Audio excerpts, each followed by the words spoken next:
is now at the Metropolitan Detention Center in Brooklyn, a place that's been described as hell on earth. As he allegedly tried to escape the country. Within hours, he was transferred to MDC Brooklyn, a detention center previously condemned by a federal judge as unsafe, brutal, and unfit for pretrial confinement. Now, 15 months later, leaked footage has emerged, offering a chilling look at his life behind bars, and the reality is far more severe than anyone anticipated.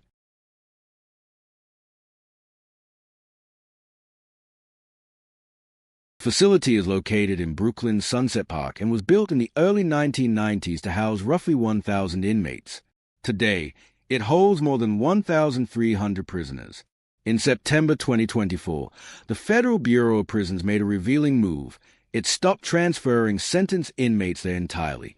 When the very agency tasked with operating a prison refuses to send people into it, that signals a problem far deeper than overcrowding. The inmates that you're surrounded around, just in general, a lot of them are brought up on pretty heavy federal indictments, right? So just in terms of the atmosphere there, it's just certainly one that no one wants to be. MDC Brooklyn has become a holding ground for some of the most infamous figures in modern American criminal history.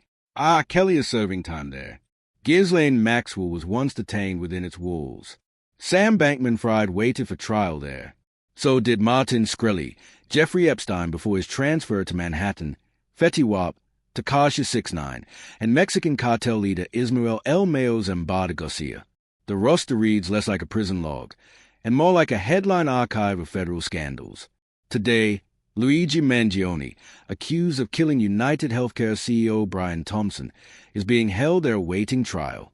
And in January 2026, Venezuelan President Nicolas Maduro was added to the list after his capture. Same building, same conditions, only the names change. Diddy's defense attorney, Mark, didn't sugarcoat the reality of the facility. His assessment was blunt and alarming, describing a place so severe that even federal judges have openly questioned whether it's appropriate for pretrial detention. He recalled being there during a winter cold snap just 2 years ago, witnessing detainees with no heat, pounding on windows and begging for help. So what does daily life inside MDC Brooklyn actually look like? Inmates sleep on steel bunks topped with thin, inch-and-a-half mattresses, no pillows. Some cells measure as little as 8 by 10 feet. Michael Cohen, former fixer for Donald Trump, who served time in federal custody, has described similar facilities with stark, unfiltered honesty, painting a picture of confinement that is as punishing as it is dehumanizing. Fighting their case, it just makes it all the more difficult, because now in terms of you being able to communicate with your attorney, you are at the realms of just what's going on with respect to the facility. When Diddy arrived in September 2024, he was immediately assigned to the Special Housing Unit, or SHU, the section reserved for high-profile detainees under the guise of protective custody. But that protection comes at a severe cost. Life in SHU means near total isolation, up to 23 hours a day locked inside a cell, with just a single hour allowed outside for recreation. No breaks, no relief, just repetition. It's lawless, and it's unacceptable. Representative Dan Goldman not holding back as he stands in front of the Metro. Anytime Diddy has moved beyond his cell, strict escort procedures are enforced. He's surrounded by guards, restrained with handcuffs and leg irons, with maximum security precautions at every step. Even basic privileges, like legal phone calls, are tightly controlled, making contact with his defense team deliberately difficult. Then came January 2019, a breaking point that captured national attention. A massive power failure shut the facility down for an entire week, leaving inmates without heat or light as a polar vortex slammed New York, driving temperatures down to just 2 degrees Fahrenheit. Inside MDC Brooklyn, prisoners beat on the windows, openly begging for help. The footage stunned the country. Former warden who worked at the facility says Combs's life could still be in danger there. And that former warden is Cameron Lindsay, and she joins me. I can only imagine how unbearable the cold must have been in those cells, with no power at all. The fallout was historic. A $10 million settlement followed a class-action lawsuit filed on behalf of roughly 1,600 detainees, forcing the Bureau of Prisons to compensate inmates for what courts described as cruel and inhumane conditions. The details laid out in the case were disturbing. Prisoners locked inside their cells for days, toilets that didn't work, no access to sunlight, no fresh air, conditions that cross a line from punishment into human rights violations. A 2016 report cited by the court, authored by the National Association of Women Judges, labeled the situation unconscionable, concluding that MDC Brooklyn failed to meet both American Bar Association standards and the United Nations minimum rules for the treatment of prisoners. The report highlighted systemic failures that were never meaningfully corrected. Zero outdoor access, chronic lack of ventilation, no sunlight, and severe staffing shortages. Too few correctional officers. Too few medical professionals. Basic health care simply wasn't available. The consequences were predictable. Lockdown became routine, sometimes lasting 24 hours or more. Security deteriorated as staffing collapsed. Over the past 3 years alone, 4 inmates have died by suicide, and violence was only part of the crisis. Allegations of medical neglect piled up. Reports of drug smuggling surfaced, with some claims pointing toward employee involvement. Food conditions drew outrage. Meals allegedly infested with maggots, expired products served repeatedly, and documented contamination. These were the same issues Sean Diddy Combs raised in his own court filings, citing health code violations that continue without accountability. Medical failures were widespread. Misdiagnosed cancers. Delayed treatment. New York State Senator Andrew Jennett publicly called out these deficiencies. With inmates routinely locked down and unable to reach doctors, medical negligence became unavoidable and sometimes fatal. The physical environment only worsened matters. Mold and fungal growth. Raw sewage issues described by Ghislaine Maxwell during her detention. Rodents in housing units. Hazardous conditions everywhere. Complaints were logged, filed, and archived, but rarely resolved. The problems didn't disappear. They compounded. By the summer of 2024, the violence reached a breaking point. In June, Ariel White, awaiting trial on gun charges, was stabbed to death by another inmate, a killing confirmed by the Bureau of Prisons. 1 month later, Edwin Corderero died after a fight inside the facility. In April, prosecutors alleged that MS. No, you're absolutely right. I mean, he's got 4 years and change that he's going to ultimately have to serve, although he has served already a year as he awaited his trial and then went through his trial. So ultimately, probably he was going to serve about 2.5 years. TMZ quickly confirmed the details. In January 2024, Judge Jesse Furman delivered a scathing assessment in a formal statement. He said, I was sleeping in my bed in the prison. It's a federal detention facility in Brooklyn called MDC Brooklyn, and there are federal inmates who are in many cases waiting for their trial as well. Prosecutors no longer dispute the reality. They openly admit the conditions are indefensible.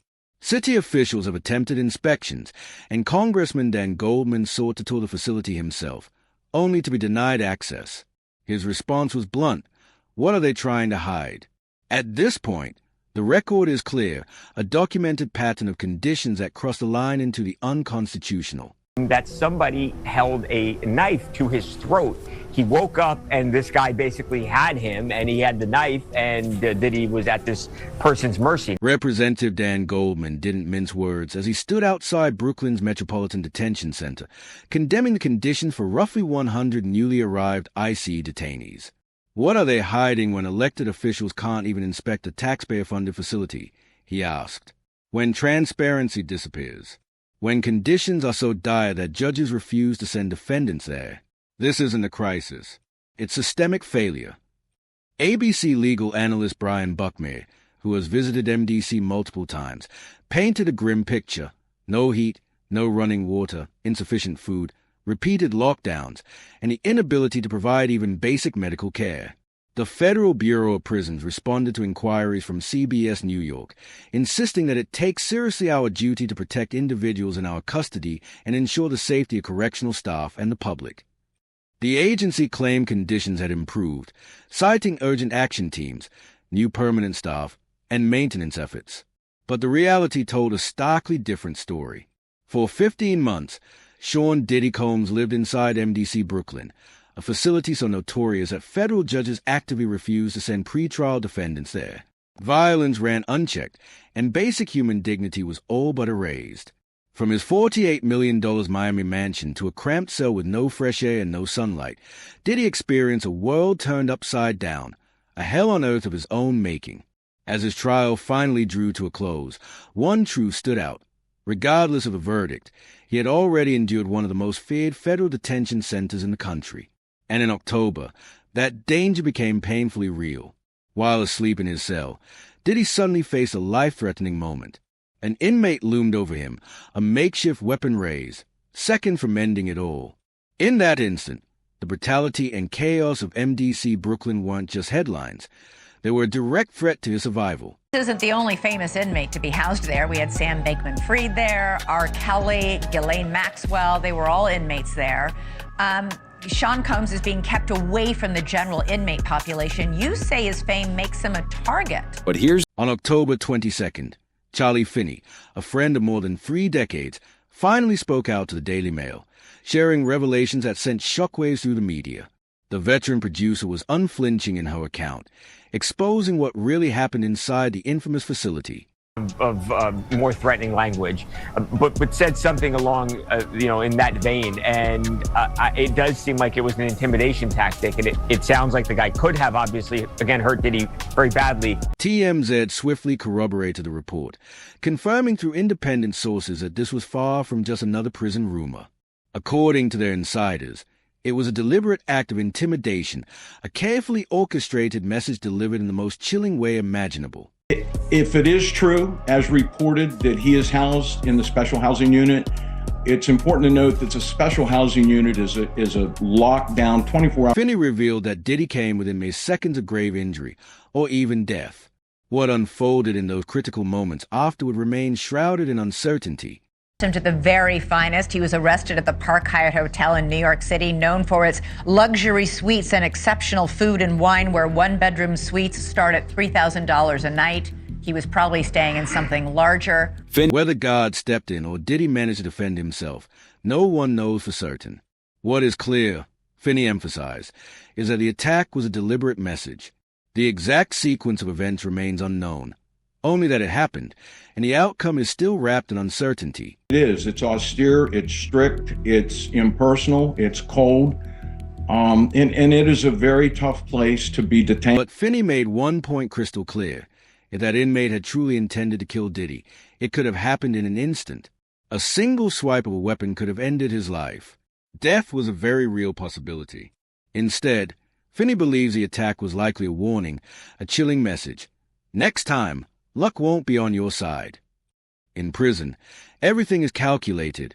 Intimidation, psychological warfare, a relentless effort to break a person down. I had clients describe MDC as hell, as the worst conditions they've been in. Still, Finney expressed no doubt that Diddy wouldn't be broken. He highlighted Diddy's Harlem roots, his street-hardened reputation, and natural toughness. Intimidation won't work on him. His survival instincts are sharp, and his ability to fight back remains unwavering.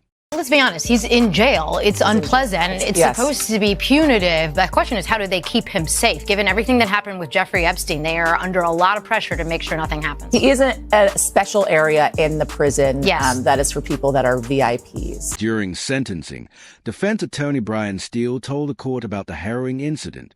He described how an MDC inmate had threatened Diddy with a shiv, only to be stopped by a guard in time. Steele explained that the attack wasn't random. It was about status. In prison culture, causing harm to a high-profile inmate is a way to gain reputation, earn respect, and climb the social hierarchy. Violence becomes currency, and celebrity makes a target all the more valuable. I think that's a great question, and I don't think we have the answer to it yet, because he is going to be transferred from this MDC Brooklyn facility, likely to a federal prison that's more of a long-term facility. It's likely going to be a place in New Jersey. Finney shed light on why Diddy was singled out. Inmates at places like MDC often go after those convicted of similar crimes, seeing themselves as enforcers of their own version of justice. They take it personally, projecting the pain of their own family members onto their targets. Has asked for a drug and alcohol treatment program, so he wants to go to a prison that has a program that he can take and hopefully better himself, so he doesn't have issues when he does finally get out. So he is looking for a place like that, so he will go somewhere else. Later, Finney clarified to Los Angeles magazine that the knife incident wasn't new. It was the very same one Steele had mentioned during sentencing, not a separate attack. The threatening encounter was only now coming to light publicly. Steele had informed Judge Subramanian in October that Diddy faced credible threats to his life and urged the court to ensure his safety in federal custody. Despite repeated warnings from the defense team, including recommendations for safer housing and protective measures, the threats persisted, and the system continued to fail. Gets a little hectic in there. I mean, when I was there, it was pretty hectic. There was times where it got real hectic to where, the El Salvador crew and the Bloods got into it, and it was like a big fight where they had to bring in the heads and calm everything down. In the end, the intimidation worked. The message was clear. Fear took hold, violence became routine, and safety was shattered. It was psychological warfare in its rawest form, a brutal glimpse into the unforgiving reality of life behind bars. Castillo told the Daily Mail that it all began over something as trivial as a chair. An inmate demanded Diddy give up the seat he was using, and though the confrontation seemed minor at first, Diddy stayed composed, calmly asking why the chair mattered and trying to understand the man's motivation. The situation appeared to settle until the inmate returned, this time wielding a makeshift shiv. Castillo instinctively intervened, grabbing the attacker's hand before the weapon could be used. What struck him most, however, was Diddy's response. Even with his life on the line, the music mogul offered understanding instead of anger, telling the man to pray about whatever he was struggling with. In a place where violence often rules, it was a rare moment of humanity. Prison cameras captured the incident, and authorities eventually transferred the would-be attacker to another unit. The immediate danger passed, but the warning had been delivered. For Diddy, life behind bars at MDC Brooklyn was finally over, though the memory of cold steel pressed against his throat would linger. On October 30th, 2025, after 15 months at MDC, Diddy was transferred to Fort Dix in New Jersey, a low-security federal prison about 50 miles northeast of Philadelphia. His lawyers hoped the move would bring relief. They couldn't have been more wrong. Attorney Tenny Giragos had written to Judge Subramanian urging that Diddy's new placement address drug abuse issues, maximize family visitation, and focus on rehabilitation. The judge recommended he remain close to New York and be considered for the Bureau of Prisons RDAP program, a residential drug abuse program offering special treatment and potential to reduce his sentence by up to a year. Diddy was not placed in the general population, but instead in the specialized drug program unit, still under heavy security and restrictions. Former Fort Dix inmate Joe Giudice, star of Real Housewives of New Jersey, who served 41 months on federal fraud charges, offered some candid advice to the mogul. Keep a low profile. Don't act like a big shot, Giudice said. Humility required. Check your ego at the door. He added a chilling warning. I've seen people get stabbed over an onion. Violence, he explained, could erupt over the smallest disputes. Fort Dix was home to dangerous inmates everywhere, and Diddy would have to navigate it carefully. Fort Dix wasn't the sanctuary Diddy's lawyers had hoped for, just different walls, the same dangers, the same harsh reality. Attorney Mark Giragos warned on his podcast with Harvey Levin that Diddy would carry a target on his back no matter where he went. Fame in prison is a curse. The warnings were real. In November 2025, TMZ released the first footage of Diddy at Fort Dix, showing him working in the prison media library. His job was mundane but necessary, distributing movies and religious materials, organizing inventory, far removed from the luxury of his previous life. He also performed laundry duty, scrubbing clothes and cleaning the facility, a complete fall from mogul to labour. Living in the drug treatment unit meant strict structure, counseling sessions, group therapy, and recovery programs, all monitored closely. According to his publicist, Judah Engelmeyer, Diddy was committed to self-improvement. But trouble quickly surfaced. Within his first weeks, officials caught him drinking a homemade Pruno, a fermented concoction of Fanta, sugar, and apples. TMZ reported the incident, though Engelmeyer dismissed it as gossip, insisting Diddy's focus was on becoming his best self. Days later, he allegedly violated another rule by making a three-way phone call, claiming it was to coordinate with his legal team. Prison rules clearly prohibit multi-person calls, which could be exploited for illegal activities, including gang communication or witness intimidation. Diddy claimed ignorance, stating he hadn't received the standard prison handbook. Nevertheless, He lost 90 days of phone and commissary privileges, a consequence filed on November 4th, his 56th birthday. These minor incidents also affected his release date. Originally set for May 8, 2028, it was pushed to June 4, 2028, a nearly month-long extension that coincided with the reported disciplinary issues. Diddy was not alone in his high-profile surroundings. Former NBA player Sebastian Telfair, farmer bro Martin Shkreli, and reputed mafia boss Joseph Big Joey Messina all served or had served time at Fort Dix. Meanwhile, his legal team pushed forward, filing an expedited appeal. On December 23, 2025, they submitted the opening brief, with a government response due February 20, 2026, and arguments potentially scheduled for April. In July, Diddy, legally Sean Combs, was found guilty of transporting individuals in connection with the so-called freak-off parties. Attorney Alexander Shapiro filed an 84-page appeal, arguing coercion, exploitation of girlfriends, and unconstitutional reliance on acquitted conduct. A First Amendment defense was also raised, claiming he was a protected observer rather than a participant in illegal acts. On October 3, 2025, he was sentenced to just over 4 years, fined $500,000, and ordered to complete mental health and substance abuse programs. In a final letter, the 56-year-old declared he was stronger, wiser, clean, and sober, despite claims of excessive sentencing. The appeal continues to challenge both the convictions and the length of his sentence. Life at Fort Dix is structured but far from glamorous. Diddy works in the media library, does laundry, attends treatment programs, and navigates the dangers of prison life. The next few years will define everything, whether the appeal succeeds, whether he earns early release, and whether he can prove he is more than the allegations, more than the headlines.